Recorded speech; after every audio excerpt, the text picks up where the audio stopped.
this. But every time when the king had something, he would invite. Those who know, you knew that we'd always come here with Mama.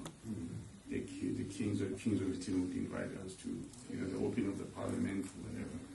And it's always been a family thing. And it goes way, it starts with things related. You know the house in Randfontein, that house? King Wellington stayed there for some time. Yes. When I think there were issues here, but I don't know whether he stayed there for quite some time. I even managed to send you some pictures. Some pictures. So part of me being here is to say that as the future, the leaders of these monarchs, we need to make sure that we water this bond. We move it was from a single to a double to a triple to a covalent.